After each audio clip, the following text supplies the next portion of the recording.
O var ya hemşo daha basmış geldi. Bugün köyü basmışlar bu gece.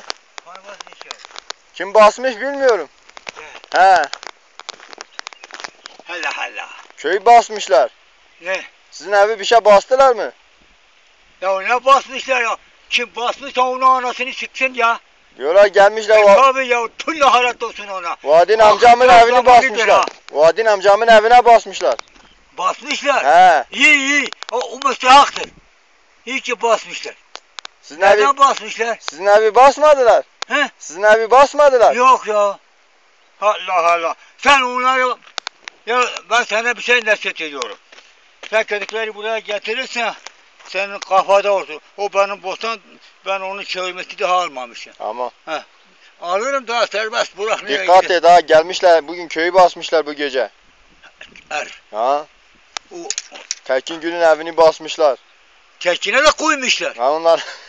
Tüm laharet olsun ulan sen. Ulan sen ne adamsın ya. Allah. Gitmişler Hazima Gül'ün evini de basmışlar. Hazım Haşimi. He.